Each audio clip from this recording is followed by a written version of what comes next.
Hey, it's Rav. Welcome to Everyday Investor, the hottest investment show in the world. That's right, I said it. I don't care who knows it. This show is designed to help us grow our money. You see, the challenge is we often take our time, we go to work, and if you have a job, you are blessed. We get a paycheck in order to eat. Let me say that again. We take our time, we go to work, we get paid in order to provide. But imagine a life where money could make you money, where we could work a little less if we wanted to. We take that precious time and we spend it with family, friends, engage in a purpose greater than ourselves. I'm super excited to talk to my guests today. We're going to be learning how we can, wait for it, we'll be right back.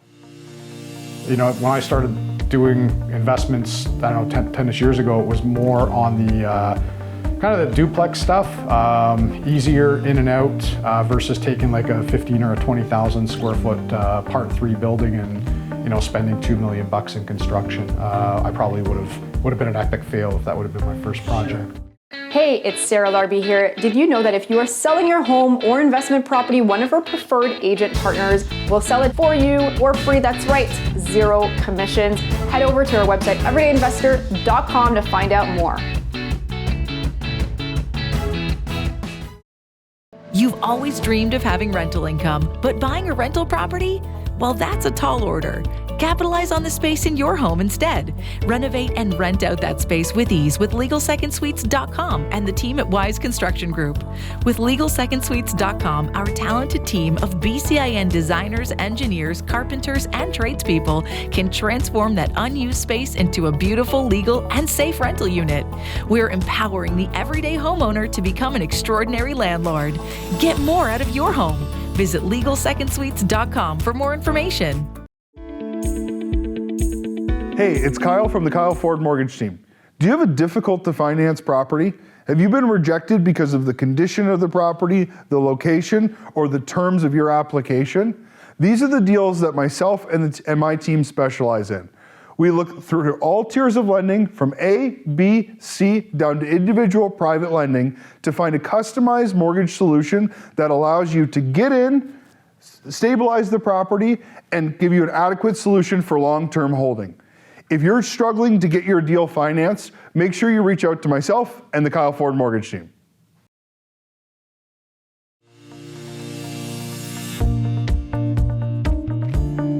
Hey, it's Rav. Welcome back to Everyday Investor. Really excited to have a couple of contractors on the show with us, Lee and Lou. They're partners of the show. Really grateful, guys, for the both of you. How did this kind of marriage happen here where Lee meets Lou, Lou meets Lee? How long you been working together with Wyse Construction? And I also want to know, Wyse with a Y. How did that also come to fruition? Lou and I we've been working together for like 5 years. We met, actually we're both avid motorcycle riders. We have Harleys. And we met at a motorcycle rally probably about 5 years ago. Kind of an awkward situation, to say the least. Yeah, we had a mutual friend. So I never knew Lee, but we had a mutual friend and he came up. And Lee kind of was there, and that's how I met him. Now, I don't have a Harley, but did have a V-Star with a big fat tank. Would I be invited to ride with you guys? In the no? back. Just in the back. In the back. Okay, so I'm still in the back. No, that's really cool. And 5 years ago, but that doesn't mean, I mean, you guys were both individual general contractors on your own. I mean, you have decades of experience combined. Right. But you just decided to partner 5 years ago. So 5 years ago, Lou was, we were both working in our individual trades, contractors, custom homes, apartment buildings, and investment properties. And Lou came up and I guess did a job for me. Yeah, he was having some trouble on a basement on a pour with some concrete guys. So I came up, he asked me to come out and help him, and I did. So when I looked into with the investment homes, it's boom, boom, boom, get it done. Yeah. And I was like, this is easy, man. Yeah. Yeah, I mean, speaking from an investor point of view, I don't, I need to like the product. I don't want to be a slumlord. I would want to be able to live in what I'm, building or converting for my tenants. But I don't need all the bells and whistles and what I call the emotional stuff that goes along with it. Most of our clients they're very hands off. Most of our clients, we want them to be hands off. We work better with those clients. We actually don't work well with clients that want to get involved in the day-to-day stuff. We have a color palette and materials that we stock in our warehouse. Yeah. That it's kind of between a custom and a renovation. I mean, it's actually all the stuff I have in my house. And people come to my house and they're kind of wowed by it. Yeah. And that's from Lou doing all his custom stuff and me with a combination of custom and rental properties or investment properties. So we just kind of mirrored the two, and people love it, I guess. No, it's great. And what's good is you guys are investors as well. I know that you do a lot of investing personally, and you work with a lot of investors. So Wyse, you guys are wise guys with a Y, because the I wasn't available? No, I don't know. Why not? Yeah, Why not? there was no reason for it. We were just, I think when we started this just over a year ago now. Just over a year ago. And it kind of exploded. Exploded. We were just, I don't know, we had, I think he picked a couple names, I picked a couple names, and then I love it. It got kind of how I named my kids. It was rock, paper, scissors. I think the wives had my yeah. wife, his wife had a little bit of input on So there was nothing really attached to it. It was just like rock, paper, scissors. And it's catchy. So today I want to talk about conversions, right? And as an investor, we know that I can take a house, and if it's got a good footprint to it, I can build an income suite. I can do a basement apartment, if you will, and one of your sub-partners can. I mean, that's what he specializes in, second suites. But you can go as big as what I know you're doing a lot of these as well, along with Sarah, who's a producer of the show. You're doing commercial buildings and converting them to residential buildings. And then there's everything kind of in between. So what are the different kind of conversions out there, guys? And, who's best suited for what? Like if it's a newbie investor, I don't think they're going to jump right into a big commercial building into a residential building per se. I mean, I guess they could if they went through the training and courses that you guys offer. But talk to me a little bit about the different conversions that are out there. so my paternal wisdom on the type of conversions, there's your entry level stuff, taking a single family home and creating it into a bungalow. So that would be or a legal duplex. That would be 2 units. You could take your larger type of 2.5 story or 2-story homes and go into also legal duplex. You would still have 2 units, but you have a larger square footage, basement, main floor, second floor, sometimes plus a loft. You can also get into your triplexes, which would be 3 units. You can get into your quads, which would be 4plexes. A little bit harder to do. Different zonings allow for different things. And then you can get into your bigger projects, which would be your commercial to residential conversions. That's what we've kind of scaled up to do now. I started, when I started doing investments, I don't know, 10-ish years ago, it was more on the kind of the duplex stuff, easier in and out versus taking like a 15 or a 20,000 square foot part 3 building and, spending $2 million in construction. I probably would have been an epic fail if that would have been my first project. Sure. Yeah. Not to say people don't do it. I'm sure people do it. Yeah. That wouldn't be my first project though. Yeah. So I think for people getting into investments, I would say the best thing to do is start small, crawl before you walk before you run. Yeah. It's usually a pretty good recipe. Really? And so, I don't always practice what I preach. You threw me right in. right in there, right? You threw me right in. So if, so Rav's an investor, invest in stock options, invest in land development, very passive. But I want to get into kind of a bigger conversion. If I find something, if I do the work, I find something, can I bring it to you guys to be able to say, yeah, Rav, in our personal opinion, being investors and being general contractors, that this would be feasible or not, that I could get an ROI, or is it more fully up to me to secure it all and then ask you guys to do the conversion? It's a numbers thing, right? So, as you always tell me, the numbers got to make sense. He's like the whiz for coming up with the numbers, whether it's going to work or not. Yeah, so Lou, if I'm not a numbers guy, but I've tied something up. Can I send that to you to be able to look at and say, Rav, we think this is, a good gig for you, and we're ready to do the.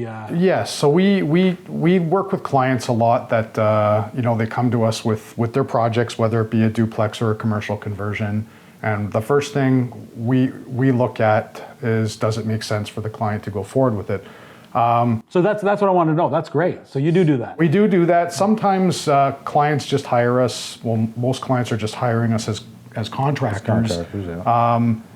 And they may or may not want our opinion, but sometimes we will offer it to them. We're very opinionated. Yeah, it's sometimes we find that clients are getting involved in real estate deals that may or may not make sense. There might have been more of a, and again, no offense to realtors out there watching this, but they may be pushed or oversold into a project where the budget for construction is less than it really is.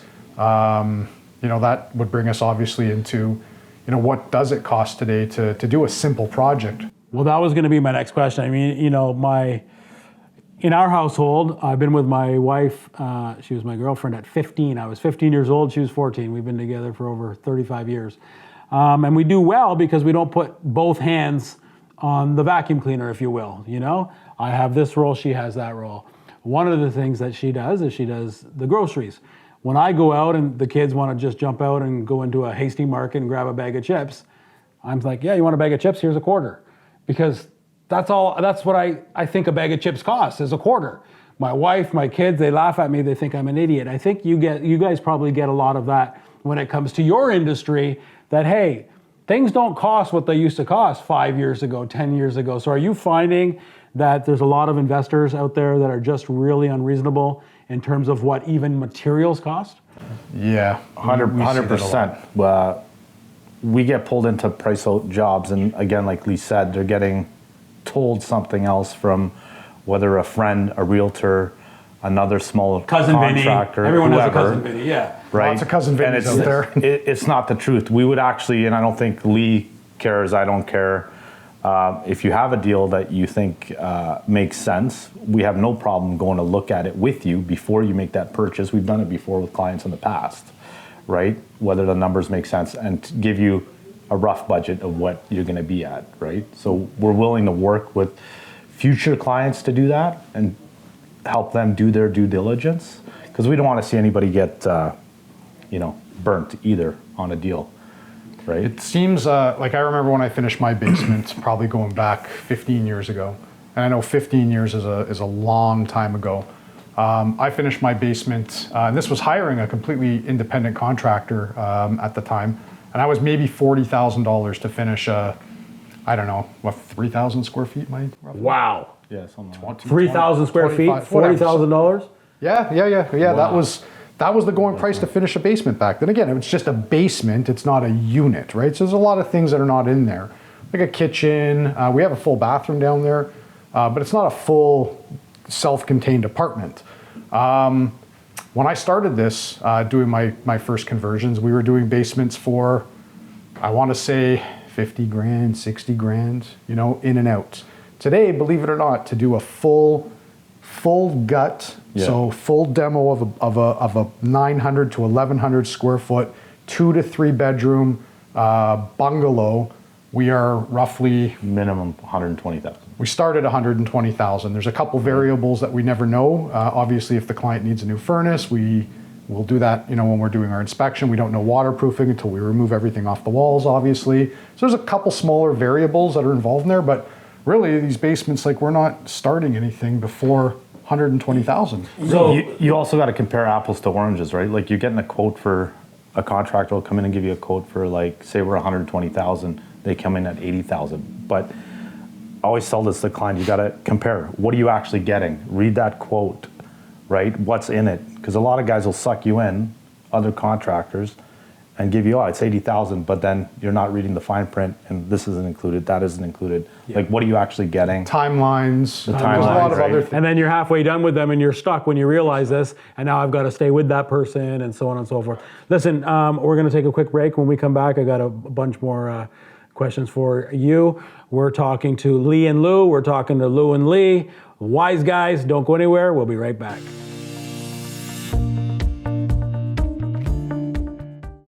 Hey, it's Sarah Larby here. Did you know that if you are selling your home or investment property, one of our preferred agent partners will sell it for you or free? That's right, zero commissions. Head over to our website, everydayinvestor.com, to find out more. The mortgage world has changed. Has your advice? Are you looking for a modern approach to your mortgage planning process? Advice tailored to your unique, ever-changing circumstances? Whether you're upsizing, downsizing, purchasing, or refinancing, the Kyle Ford Mortgage team works with individuals and companies to custom tailor the right mortgage product for you. Working with a wide selection of lenders, we're here to serve our clients and help them achieve their real estate and retirement goals. Contact the Kyle Ford Mortgage team today, Canada's mortgage choice. Hey, it's Rav. A few years back, I learned about trading stock options by taking the Theta Trading course. My son, my friends, myself, all of us benefited immensely by applying their strategies, and I want you to have that same benefit by taking their course as well. I am not receiving any monetary benefit whatsoever by telling you this. It's just that, as you know, I believe that knowledge mitigates risk. Visit their site to find out more.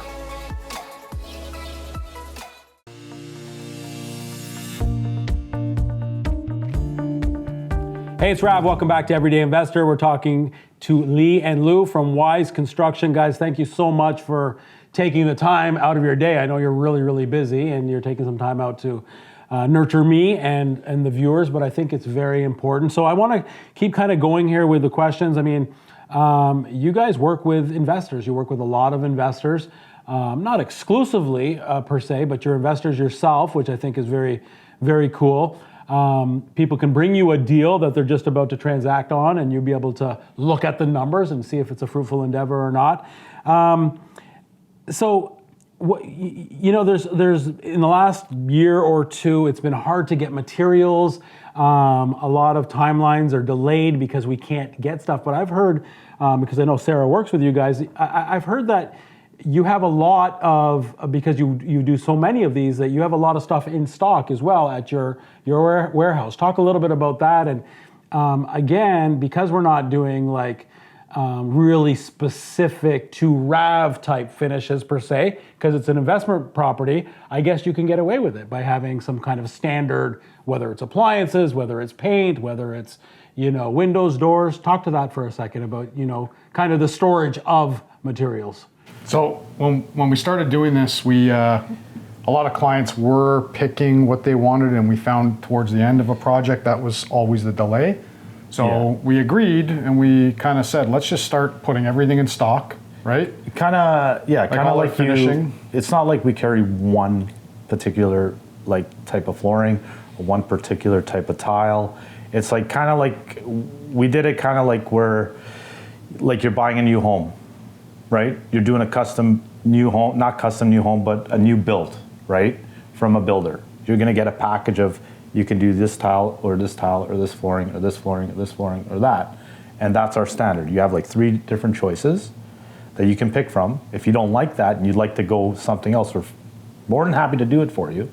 But then it's going to affect the timeline. It's going to affect the cost, not so much the timeline, but we're not going to go source that for you. Yeah. You're going to have to go source that for yourself, and we'll be happy to go and pick it up, happy to install it, right? And if it's within the same price point that we have in the quote, then it stays the same. But if it's more, then obviously the client's going to have to So we pay more. give our clients our quotes, our scopes, our materials included. If a client wants to go and pick their own hardware, pick their own flooring, their own tiles, we give them a budget.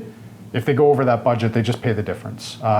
But 99%, like most of our clients, they're happy with what we have from a finishing standpoint. Like they're more than happy, actually. Yeah, because we do such a big volume, we go and negotiate these prices. So we're picking out this tile and we're getting at a discounted rate. That doesn't mean that we're like pocketing that. It's like instead of getting like your Lowe's or Home Depot like off the shelf tile, you were getting you a better porcelain, better quality product for that same price point. Yeah. Yeah, I mean, and like I say, I'm an investor. I want to trust you guys.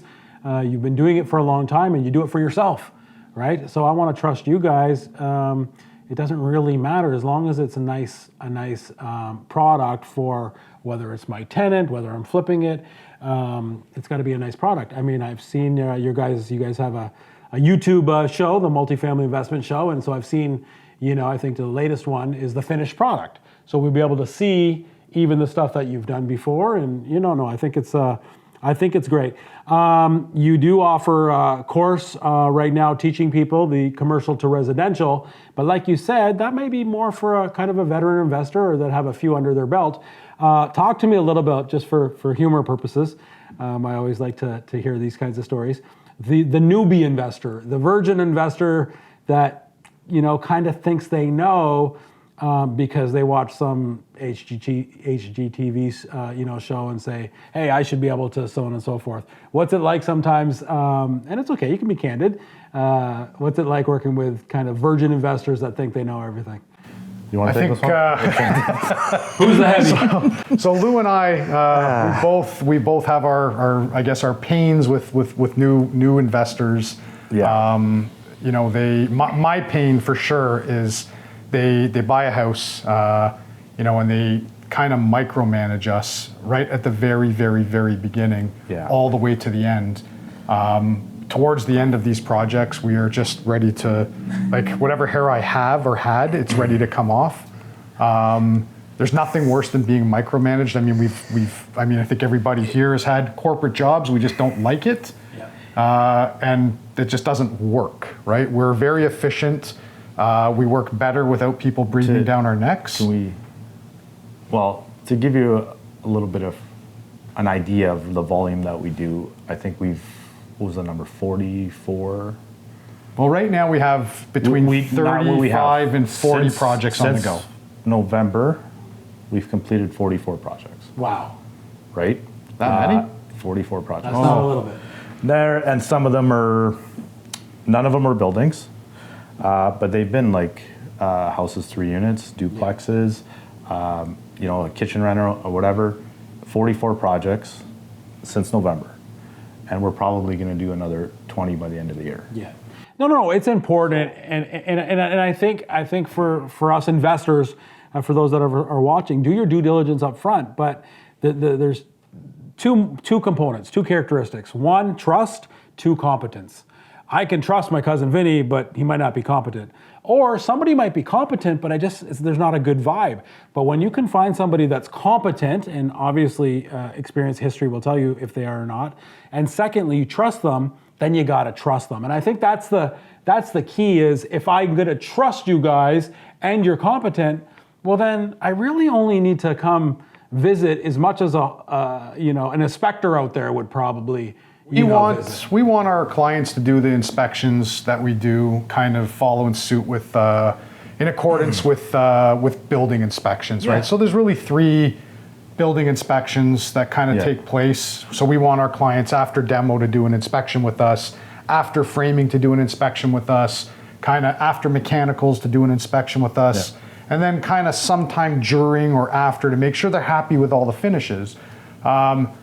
You talk about trust, and the one thing I always tell clients is that I can guarantee them one thing. The one thing I will absolutely guarantee every client is mistakes will be made. 100%. It's construction, and I don't care if you're renovating a $200,000 conversion or a $2 million custom home. It's the same trades. Things get messed up. Things Mistakes happen, but we are more than happy, and we are accountable, and we are responsible.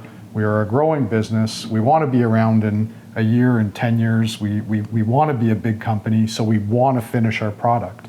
The other thing we allow clients to do is they hold back 10%. Yep. So we have to go back and finish. And we work everything as obviously there's the initial deposit when you book us, right, to put you into a schedule. But everything works on a progressive draw. We have to progress your project before we get paid. We have to hit that milestone, and then we get paid. And then accept the last 10%. The last 10%, the client is holding back until they're 100% happy with everything. No, that's good. I was going to ask you that. How does payment work?